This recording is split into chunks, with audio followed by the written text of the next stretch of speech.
Ayun, lumipat. Kita nyo? So wala ng power kasi nga binaba natin yung DC breaker. Kaya nangyari, lumipat yung power source sa kabila.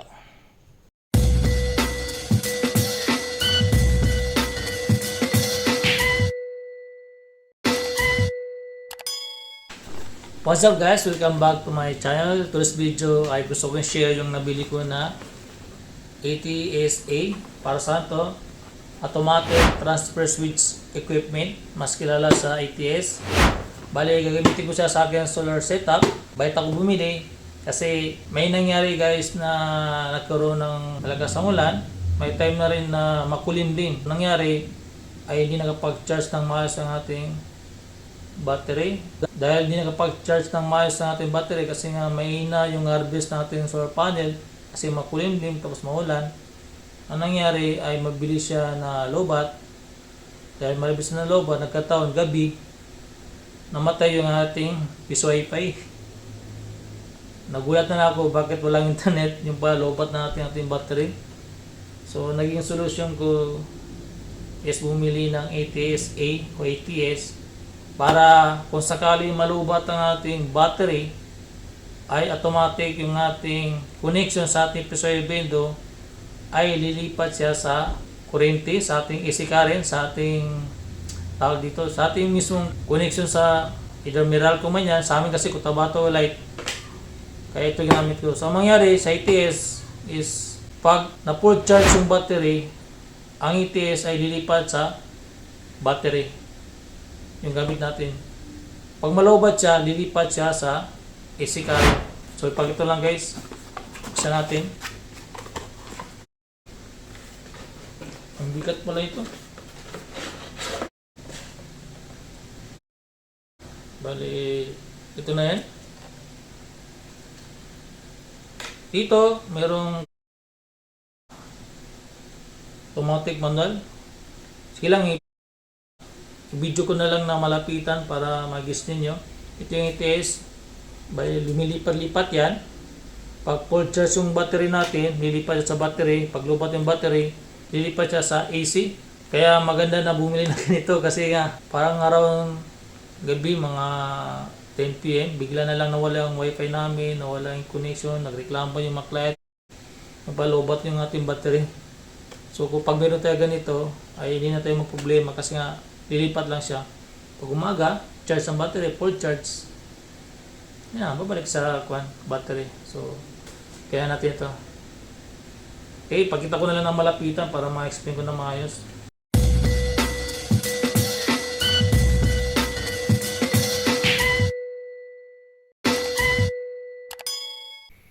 Okay guys, naikabit natin ng ating ATS and nalagyan natin ng mga wire. Tapos nakulik natin ang ating battery sa ating breaker. Bali, explain ko muna paano ko siya na connect or na wirings. Bali, dito guys meron 1 NN. Medyo malabo sa camera, hindi mabasa. Dito rin 1 NN. Yung N is neutral yan. Sa baba 2 NN. Hindi makita sa camera. Pareho lang dito sa kabila. Bali, ano ibig sabihin yan? Normally, depende yan sa connection natin. Kung sa Meralco kayo o sa Cotabato Light. Sa akin guys ay Cotabato Light ang connection namin. Bali, mayroon tayong dalawang connection dito sa Pilipinas. Mayroong line to neutral, pati na rin line to line. Ang tanong is kung ano ba yung connection natin dito sa area ko, Cotabato Light. Kung line to neutral ba o line to line. Kung line to neutral, kailangan yung live wire na line ay dito i-connect sa 1. Bali yung isang wire na neutral dapat dito sa N. Ibig sabihin neutral is wala siyang kuryente, wala siyang power.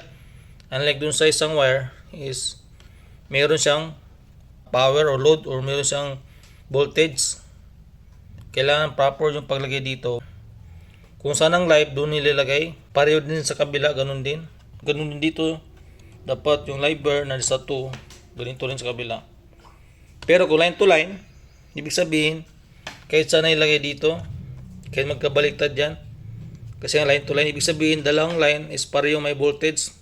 Kung 20, ibig sabihin dapat sa isang line, mayroong 110 volts sa kabila 110 volts or basta meron siyang voltage na lumalabas, ibig sabihin yung line to line. Ngayon ang tanong is kung inverter ba natin is line to line or line to neutral. So kailangan natin i-test. Test natin gamit ang multitester. Bali sa multitester na gamit ko ay mayroon dalawang voltage. Yan, makita nyo dito guys ay mayroong isang voltage na ang dalawang linya niya, yung isang line straight, yung isa is parang putol-putol o parang siyang wave. Unlike doon sa kabilang voltage na sign is straight line na parang wave, isa lang line na makita. Ibig sabihin dito tayo maglalagay ng packset sa testing. Ito sa kabila ay DC, itong kabila is AC, pang testing ng voltage. So set natin yan. Dahil 220 o 240 yung voltage sa area namin, set ko siya sa 600 volts. Yan. Kailangan guys marunong kayo maggamit ng tester. So marami ang tutorial sa YouTube. So nalagay ko na sa 600 volts para i-test kung line to line or line to neutral. Bali, unang gawin natin guys ay test natin yung ating inverter. So paano gagawin? Yan, tagalin ko muna.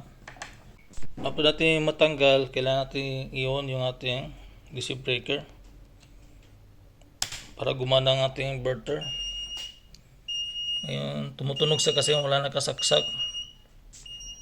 Bali, yan sunod guys ay kailangan natin i-test kada butas. Yan. So dito, test natin yan.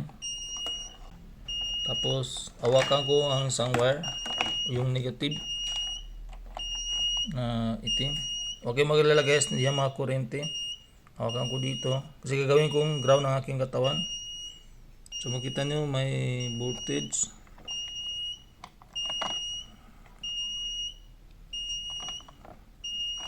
Try ko dito. Sak natin dito. Ayun, nagpo ng test. Try natin dito mag-test.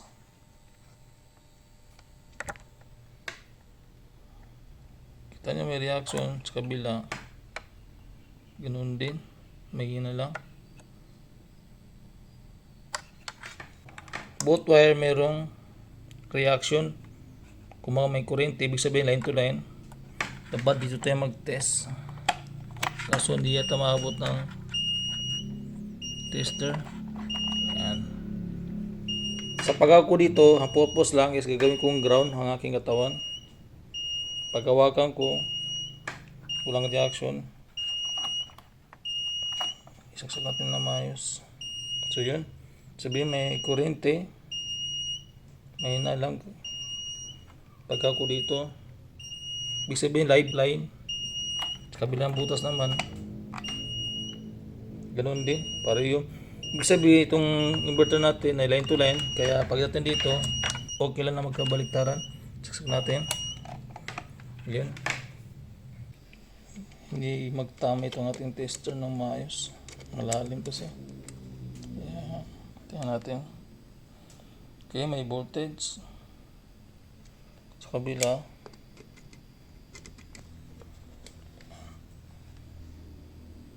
Okay, may voltage din. So, ganyan mag-test ng line to line o na line to neutral. Dapat yung kabilang butas, pag walang reaction, ibig sabihin neutral yun.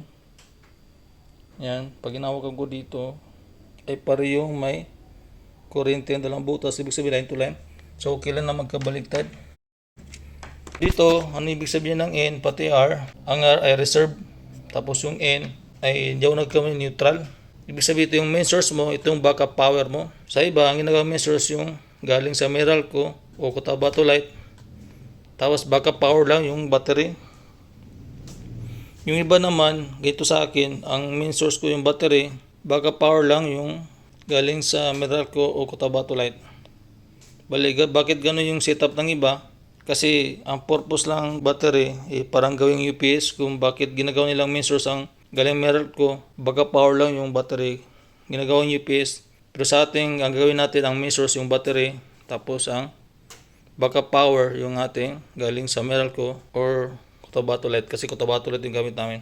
Okay, bali sa wirings. So nalagyan natin yung wirings dito. So pwede baliktarin yan, lagyan yan. Ito yung mga source.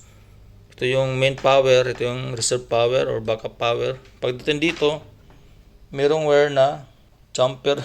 Jumper na tawag nila dito. Mangyari, kasi nga dahil nalaman natin line to line, ang wiring dito pwede baliktad. Paano nagpo-function natin ATS? Pag ang main power natin ay fully charged, so mangyari itong ating arrow ay dito pupunta kasi nga ang gagamitin power yung ating battery. So mangyari dito, parang galing dito, didiretso dito sa outlet. Dito galing sa inverter, pupunta dito. So ang gagamitin na power yung battery. Pag malagtin ni LVD na palubat yung battery natin, na ang naset ko ay 11.5, ang mangyari yan, papatay niya yung relay. So pag umatay ang relay, mawawala ito ng power. Pag mawala ito ng power, madetect na ATS na wala ng power ito, nag-supply dito, ilipat ang ATS sa kabila sa backup power or sa reserve power galing sa Cotabato Light or Meralco. So dahil mayroon ito wiring na jumper, lipat na dito yung arrow dito, magbibigay ng supply dito. Tapos dahil connected dito ang outlet, mangyari, magkakaroon ng power ito. Mag-guess nyo guys. Pag ma-detect ni ATS na nag-turn nito kasi nga nag-fully charge kasi nag-gisect ko dito na pagdating sa 13.5, magto-turn on ito, itong relay, pag fully charge na ito. Tapos sa under ito, ma-detect ni ATS na may power na rin sa kabila, dito sa main power o main source. Babalik dito, mangyari, babalik yung supply sa battery. Yan, ganyan lang mangyari. Patuloy lang ginagawa ng ATS ganyan. Pag malubat sa kabila, balik dito. Pag fully charge na, tapos nag-turn ito, babalik dito. Kasi nga, ang main priority o main source natin itong battery. So ito, reserve power lang.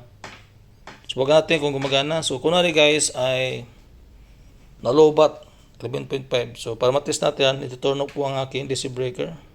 Tingnan natin kung lilipat. Tapos dito guys, yung aking reserve power natin o backup power, isaksak ko muna sa dito for the demo. So dapat guys, meron tayo breaker dito pati dito for protection. So ang gagamit ng breaker dito guys ay AC breaker, pero sa ngayon wala pa akong nakabili. For the demo is ito man na, sasaksak ko muna. Yan. Okay, may power na. Baka maluwang yung ating pagkasaksak. Maluwang natin. Try natin turn off.